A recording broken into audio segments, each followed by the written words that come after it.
Bom dia, então, estamos aqui hoje para falar sobre o artigo científico que trata da cognição e o córtex cerebral, tá?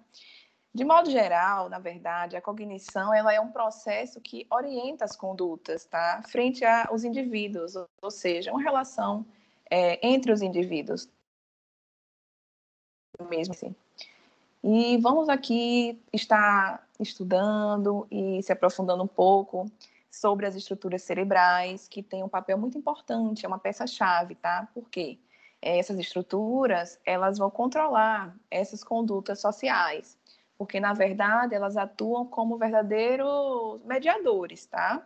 Entre as representações perceptuais dos estímulos sensoriais e a recuperação do conhecimento que o estímulo ele pode ativar, tá? Dessa cognição social. Um ponto muito importante também aqui, que é a zona limítrofe, é sobre o sistema límbico, porque nele ocorre a fusão da psicologia e da neurologia.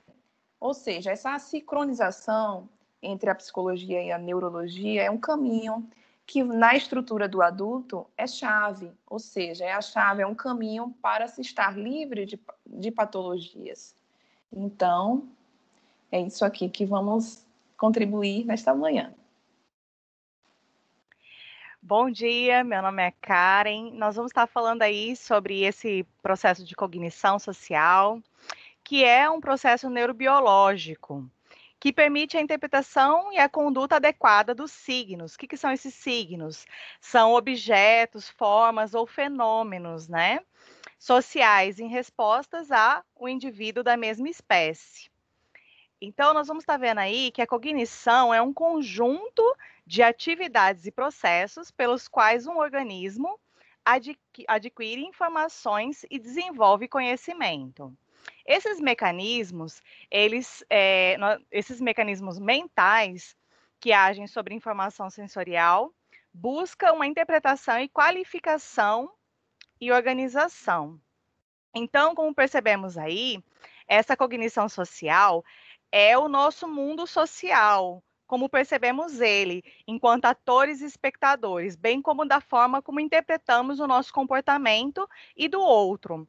O modo como agimos em sociedade, formando atitudes e comportamento. Esses processos cognitivos são a memória, categorização, atenção, resolução de problemas, tomadas de decisão, tipo de raciocínio e linguagem. Então, o que é cognição? Cognição é o processo de conhecer. Então, vamos lá? Os processos de cognição social são a capacidade limitada de processo da informação relativa ao mundo social. São recorrências e esquemas que respeitam o nosso conhecimento sobre nós, sobre os outros e sobre os nossos papéis no mundo social. Também são processos de procedimento de informação sobre o mundo, formação de opinião sobre nós e sobre os outros. Então, nós vemos aqui que esses esquemas, ele tem em formas de impressão, expectativa e atitudes. E aí nós vamos partir aqui para a cognição social e o córtex cerebral, onde nós vamos ver aqui a parte frontal, do lóbulo frontal, onde a gente tem a parte de planejamento, de execução, de comunicação, né, onde está envolvida toda essa área, a parte temporal, onde está a parte de atenção e memória, de aprender novas habilidades, a ínsula, né, a ínsula intermitente, onde sintoniza mente e corpo. Nós vamos ver o occipital, onde temos a oportunidade aí de captar e reconhecer o ambiente ao nosso redor. Vemos também aqui o parietal, onde nós temos o sentimento, a sensação, né, de sentir o ambiente, a percepção, essa parte mais de percepção mesmo de espaço, de objeto, de reconhecer, né, aquilo que já temos aí na memória. Então, vamos ver aqui que a estrutura cerebral ela é relevante na cognição, na cognição social. Nós temos 3 aí pontos chaves, né? Que é o córtex pré-frontal, ventromedial, a amígdala e o córtex somatosensorial direito e a ínsula, que nós vamos dar continuidade. Então, bom dia, meu nome é Maria Lúcia. Vamos falar um pouco sobre o córtex pré-frontal ventromedial. Então, o córtex pré-frontal ventromedial, na cognição social, teve um início assim, tomou um certo conhecimento através de pacientes que sofreram traumas cranianos. Esses pacientes foram assim pacientes de acidentes e fizeram assim um apanhado, né, um estudo sobre esses pacientes. E inclusive teve um paciente que trabalhava em um funcionário que trabalhava em uma ferrovia, Ganges, o nome dele, e ele foi um dos pacientes que foi bem afetado com esse acidente. E após o acidente ele ficou um paciente assim, uma pessoa antissocial, que interagia com agressividade, né? O seu emocional ficou bem mexido e através desses acidentes ele sofreu bastante, né? Ficou tendo quadros de epilepsia, né? E então se estudou também, houve estudos também na área do córtex pré-frontal, né? O córtex pré-frontal também houve estudos sobre esta área, onde os pacientes que sofreram acidentes nessa área, que foram afetados nessa área, lesionados, eles ficaram com deficiência em raciocínio, em atitudes, em tomada de decisões, até mesmo para as suas próprias vidas, né? E sabemos, então, que, através de estudo, vemos que a área do córtex pré-frontal, ventromedial, na cognição social, tem uma importância muito grande para raciocínio rápido, para a tomada de decisões e também para gerenciar trabalhos, né, na nossa vida. E, assim, sabemos que é uma área de muita relevância para o ser humano na cognição social. Então, é isso. E bom dia, Neuzete. E foi estudado também que pacientes que tiveram lesões nessa área pré-frontal, eles têm muitas dificuldades, de fato, como a colega falou anteriormente, a respeito de tomadas de decisões e no seu raciocínio social. As decisões, eles têm dificuldades nas tomadas de decisões por eles não conseguirem medir as consequências das suas decisões. Normalmente, eles ficam impulsivos, sem medir as consequências dessas decisões. Porque para você tomar uma decisão, você tem que conhecer a situação, né, que exige essa decisão. Você precisa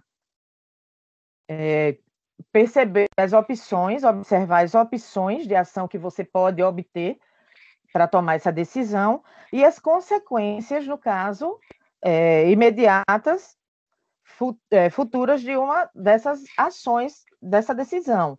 Mas aí, quando você tem um problema, que você tem uma lesão nessa área, você não faz essa análise, você fica impulsivo. Então, houve-se estudos, Damasio, no caso, ele se propôs, no caso, ele foi um estudioso nessa área, e ele viu que após essa área lesionada, você não tem um marcador somático, é o que qualifica uma situação como boa ou má. Então, essa lesão no córtex frontal ventromedial ocasiona falhas na utilização de sinais somáticos ou emocionais para guiar a conduta, o que chamamos de interoceptivo de perigo. fica uma pessoa sem noção de perigo. E foi, durante algum tempo, observado com cartas de baralho em jogos. Os Damásio, no caso, Anderson, Bechat e Tranel, entre 1994 a 1997, não tão longe, bem recente, com cartas de baralhos que as pessoas com essas lesões, elas faziam jogos altos, com grandes riscos. Ou seja, pelo fato deles não terem essa percepção de perigo, eles optavam em jogadas perigosas, onde se podiam perder altos valores em dinheiro. Eram completamente alheios às consequências de seus atos.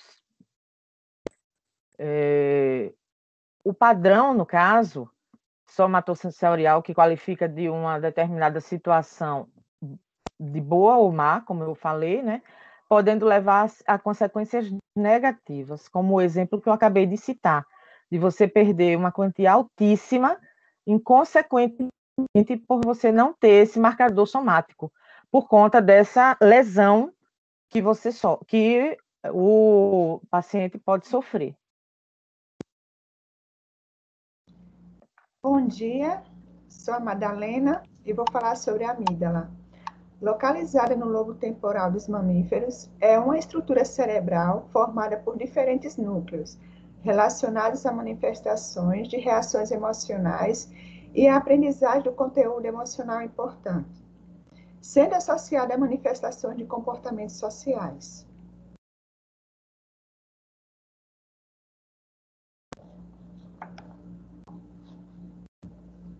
Está associada às emoções, elaborando a avaliação cognitiva do conteúdo emocional, de estímulos perceptivos complexos. Há evidência de que é uma das áreas cerebrais mais importantes para a ocorrência do comportamento agressivos em humanos. Estudos propõem que as respostas faciais, como a expressão do pânico, acontecem no sulco temporal superior e na amígdala, principalmente na direita. Também está associado aos processos de ansiedade e estresses pós-traumáticos. Quando os sinais perigosos e as respostas de estresse são aprendidos e reforçados, promovendo a somatização da ansiedade. Nos quais associações entre sinais perigosos e a resposta de estresse são aprendidos e reforçados, ocasionando sintomas somáticos de ansiedade.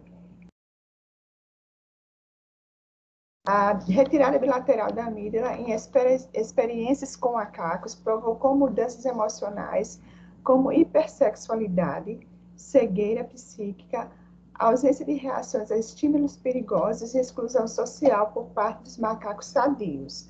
A amígdala despertou o interesse por sua intervenção na cognição social. Ela intervém elaborando a avaliação cognitiva do conteúdo emocional de estímulos perceptivos complexos. Atua no parâmetro de sinais sociais com contexto social apropriado. Autismo. Estudos apontam que anormalidades estruturais ou funcionais na amígdala impedem a capacidade de atribuir um estado mental ou inferir emoção em outra pessoa através do olhar. Quer dizer que eles descobriram que nessas anormalidades, por isso que os alpestres de autismo eles não conseguem manter um contato visual com outra pessoa. Eles sempre desviam o olhar. Foi daí que surgiu a teoria do transtorno amidalino no autismo, na esquizofrenia e em pacientes com lesão da amidalina. Bom, e tem uma máxima popular que diz, né? A alma de um indivíduo se revela pelo... Eu sou Washington Franco e esse nosso capítulo aqui é sobre o córtex somatossensorial e ínsula. Essa palavra somatossensorial diz respeito à sensibilidade do próprio corpo. Soma, do grego, corpo, e sensorial. E mais a ínsula. São duas partes do nosso cérebro que permite que nós não só interpretemos as nossas próprias emoções, sentimentos, mas as emoções e sentimentos dos outros. E nos dá, então, a capacidade da empatia, a habilidade de detectar o que os outros estão sentindo, até mesmo pela face, pelo olhar. É uma área do cérebro extremamente importante, especialmente para a nossa convivência, a nossa interação social. Olha, é por conta desta área cerebral, do córtex somatossensorial e da ínsula, que a gente consegue, então, perceber os sinais, os signos emocionais que são relevantes na nossa comunicação, na nossa interpretação e no nosso entendimento acerca das pessoas que elas estão sentindo, pensando. O Darwin, ele chegou a propor que os seres humanos têm emoções, inclusive, inatas. Houve uma grande discussão, desde lá da filosofia grega, sobre o que seria inato ou aprendido. E o Darwin, ele defendeu de que certas emoções nós já trazemos com ela na nossa estrutura, não é, biológica, estrutura cerebral. Por exemplo, certas emoções primitivas, como nojo, como tristeza, pânico, surpresa, desgosto, felicidade. A criança, à medida em que ela vai se desenvolvendo e crescendo, né, no ambiente normal, na sua normalidade, ela vai desenvolvendo e aprendendo a manipular esses sentimentos, essas emoções. E ela vai também aprendendo a interpretar o que as pessoas que estão à sua volta também sentem, transmitem através da face, através do olhar, através do gesto. Como é importante esse córtex soma sensorial e a ínsula.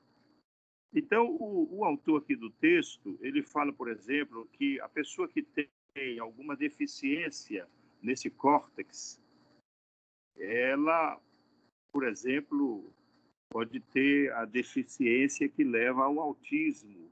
O autista, ele consegue geralmente interpretar ou emitir emoções através do olhar, mas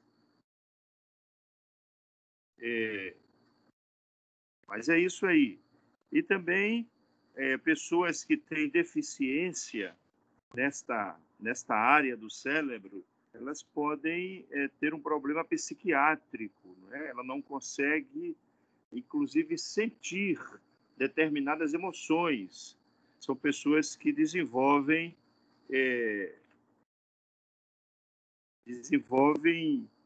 doenças emocionais seríssimas.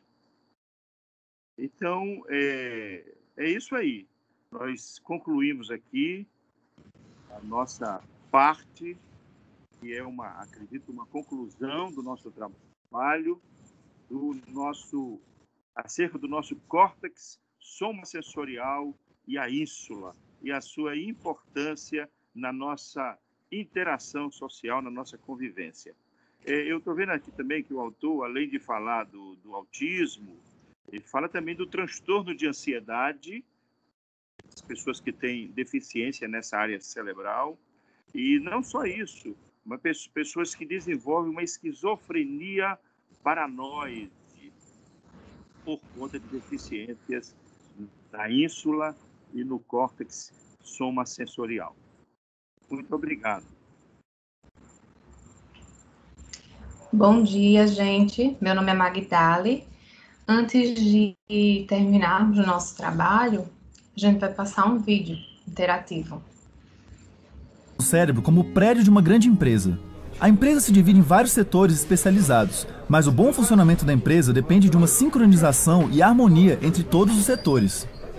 Uma diferença é que no caso do cérebro, um mesmo setor pode ser responsável por várias funções ou executar certas atividades em colaboração com outras partes do cérebro.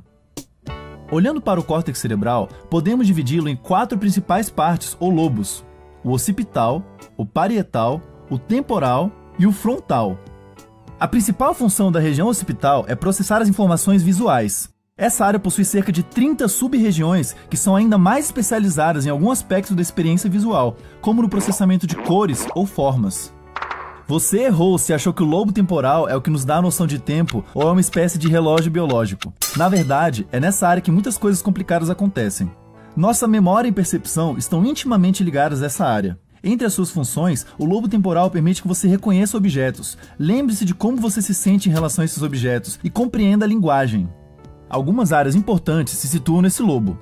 A amígdala, por exemplo, é uma estrutura fortemente ligada com as nossas emoções, e o hipocampo é muito importante para formarmos novas memórias. Também tem a área de Wernicke, uma área das poucas que podemos dizer ser especialmente humana. Ela diferencia bastante o cérebro humano do cérebro de outros animais, porque se desenvolveu drasticamente no nosso cérebro e está relacionado especialmente à compreensão da linguagem. Já o lobo parietal está mais envolvido na nossa capacidade de pensamento abstrato e no processamento de informações advindas de várias fontes, como os músculos, o tato, a visão e a audição. Ao juntar essas informações, essa região nos permite ter uma noção geral do nosso corpo e do mundo à nossa volta. Danos a certas partes desse lobo pode ter consequências muito peculiares. Por exemplo, um dano cerebral pode levar uma pessoa a perder a consciência de um dos lados do seu corpo, ou a ter certeza de que um dos seus braços não pertence a ela, mas sim a outra pessoa. Como é uma área diretamente ligada à nossa noção corporal e espacial, danos em certas partes podem fazer a pessoa ter a impressão de que está fora do seu corpo. Por último, o quarto lobo, que é chamado de frontal, nos permite realizar ações motoras simples, planejar objetivos, manter informações acessíveis na nossa mente, algo que chamamos de memória de trabalho, e muitas outras coisas que só estamos começando a entender ainda. O córtex pré-frontal, uma região pequena que fica no lobo frontal, é ainda mais misteriosa. Isso porque ela parece estar envolvida com coisas muito importantes para nós, mas ninguém sabe muito bem como. Muito do que chamamos de personalidade, valores morais, empatia e bom senso podem ser extremamente afetados caso essa região seja lesionada. Existe Tá certo. Pessoal, então vamos lá. O que nós vimos de mais relevante, né, nesse estudo é a forma como interpretamos e percebemos ou conduzimos os nossos pensamentos, como eles estão ligados a áreas específicas do nosso cérebro. Como foi mencionado anteriormente, áreas importantes como o córtex, as amígdalas, a ínsula. Então, cada estrutura anatômica tem suas funções fisiológicas e precisam estar em harmonia, em ordem, preservadas, né, funcionando. Quando há falhas nesses pontos, há uma mudança no padrão dito como normal. No padrão, no caso, falamos assim de comportamento, de conduta do indivíduo, como os colegas bem falaram, né? Há uma modificação nessa conduta de comportamento. Isso pode acontecer por alguma lesão, algum trauma, tumor, doenças degenerativas. E essas modificações, elas desequilibram a pessoa, né? O ser. A percepção, a conduta social do indivíduo, ela é alterada.